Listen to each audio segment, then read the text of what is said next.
ಎಲ್ಲರಿಗೂ ನಮಸ್ಕಾರ. ಮೊದಲನೇದಾಗಿ ನನ್ನ ತಂದೆ ತಾಯಿಗೆ, ತಾತಂಗೆ ಹಾಗೂ ನನ್ನ ಕುಮಾರನಿಗೆ ಮತ್ತು ನಾಡಿನ ಜನತೆಗೆ ಹಾಗೂ ಎಲ್ಲ ನನ್ನ ಕಾರ್ಯಕರ್ತರಿಗೆ ಕ್ಷಮಾಪಣೆ ಕೇಳ್ತಾ, ನಾನು ಫಾರಿನಲ್ಲಿ ಎಲ್ಲಿದ್ದೀನಿ ಅಂತ ಸರಿಯಾಗಿ ಮಾಹಿತಿ ಕೊಡದೇ ಇರೋದಕ್ಕೆ ಇವತ್ತು ಮಾಹಿತಿ ಕೊಡೋದಕ್ಕೆ ಬಂದಿದ್ದೀನಿ. ಏನು 26ನೇ ತಾರೀಕು ಚುನಾವಣೆ ನಡೀತು. 26ನೇ ತಾರೀಕು ಚುನಾವಣೆ ನಡೆದಂಥ ಸಂದರ್ಭದಲ್ಲಿ ಅವತ್ತು ನನ್ನ ಮೇಲೆ ಯಾವುದೇ ರೀತಿ ಒಂದು ಪ್ರಕರಣ ಆಗಲಿ, ಯಾವುದೇ ಒಂದು ಕೇಸ್ ಆಗಲಿ ಏನೂ ಇರಲಿಲ್ಲ.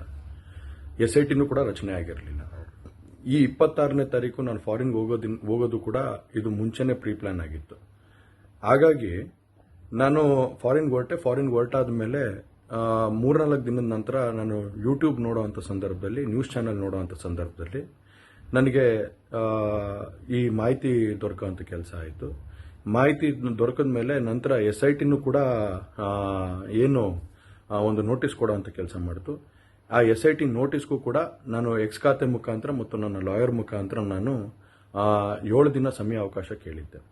7 ದಿನ ಸಮಯ ಅವಕಾಶ ಕೇಳಿದ ಮೇಲೆ ಕೂಡ ಅದು ಮಾರನೇ ದಿನನೇ ಏನು ಕಾಂಗ್ರೆಸ್ಸಿನ ಹಿರಿಯ ನಾಯಕರಾದಂಥ ರಾಹುಲ್ ಗಾಂಧಿ ಅವರು ಮತ್ತು ಹಾಗೂ ಎಲ್ಲ ಹಿರಿಯ ನಾಯಕರುಗಳು ಏನು ಓಪನ್ ವೇದಿಕೆಗಳಲ್ಲಿ ಈ ಒಂದು ವಿಚಾರಗಳನ್ನ ಪ್ರಚಾರ ಮಾಡೋದಕ್ಕೆ ಪ್ರಾರಂಭ ಮಾಡಿದ್ರು, ಚರ್ಚೆ ಮಾಡೋದಕ್ಕೆ ಪ್ರಾರಂಭ ಮಾಡಿದ್ರು, ಒಂದು ರಾಜಕೀಯದ ಪಿತೂರಿ ಮಾಡೋವಂಥ ಕೆಲಸನ ಮಾಡಿದ್ರು. ಇದೆಲ್ಲ ನೋಡಿದಂಥ ಸಂದರ್ಭದಲ್ಲಿ ನಾನು ಡಿಪ್ರೆಷನ್ಗೆ ಹೋಗುವಂಥ ಕೆಲಸ ಆಯಿತು, ಐಸೋಲೇಷನ್ಗೆ ಹೋಗುವಂಥ ಕೆಲಸ ಮಾಡಿಕೊಂಡೆ. ಹಾಗಾಗಿ ನಾನು ಮೊದಲನೇದಾಗಿ ನಿಮ್ಮೆಲ್ಲರನ್ನೂ ಕ್ಷಮಾಪಣೆ ಕೇಳಿದೆ, ದಯವಿಟ್ಟು ಕ್ಷಮಿಸಿ ಅಂತ ಕೇಳಿದೆ ನಾನು. ಅದಾದ ನಂತರ ಹಾಸನಲ್ಲೂ ಕೂಡ ಕೆಲವು ಶಕ್ತಿಗಳು ಎಲ್ಲ ಒಟ್ಟಿಗೆ ಸೇರಿಕೊಂಡು ಇವತ್ತು ನನ್ನ ಮೇಲೆ ರಾಜಕೀಯದ ಒಂದು ಪಿತೂರಿ ಮಾಡೋವಂಥ ಕೆಲಸ ಮಾಡೋವಂಥದ್ದು ಇರ್ಬೋದು.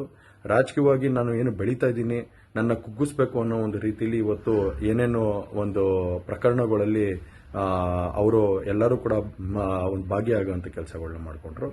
ಹಾಗಾಗಿ ಇವನ್ನೆಲ್ಲ ನೋಡಿದಂಥ ಸಂದರ್ಭದಲ್ಲಿ ಇದ್ದಿದ್ದು ಇನ್ನೂ ಒಂದು ಆಘಾತ ಆಗೋಂಥ ಕೆಲಸ ಆಗಿ ನಾನೇ ಒಂಚೂರು ದೂರ ಇದ್ದೆ.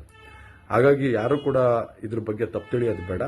ನಾನೇ ಖುದ್ದಾಗಿ ಶುಕ್ರವಾರ ಏನು 31ನೇ ತಾರೀಕು 10 ಗಂಟೆಗೆ SIT ಮುಖಾಂತರ SIT ಮುಂದೆ ಬಂದು ನಾನು ಸಂಪೂರ್ಣ ಈ ಇನ್ವೆಸ್ಟಿಗೇಷನ್ಗೆ ಸಹಕಾರ ಕೊಡೋ ಮುಖಾಂತರ ನಾನು ಇದಕ್ಕೆ ಸರಿಯಾದ ರೀತಿಯಲ್ಲಿ ಉತ್ತರ ಕೊಡೋಂಥ ಕೆಲಸನ ಮಾಡ್ತೀನಿ.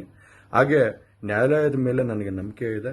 ಖಂಡಿತವಾಗ್ಲೂ ಕೂಡ ನಾನು ಈ ಒಂದು ಏನು ಸುಳ್ಳಿನ ಪ್ರಕರಣಗಳಿದಾವೆ, ಈ ಸುಳ್ಳು ಪ್ರಕರಣದಿಂದ ಆಚೆ ಬರೋಂಥ ಕೆಲಸನ ನ್ಯಾಯಾಲಯದ ಮುಖಾಂತರನೇ ಮಾಡ್ಕೋತೀನಿ ಅನ್ನೋ ಒಂದು ನಂಬಿಕೆ ನನ್ನಲ್ಲಿ ಏನಿದೆ.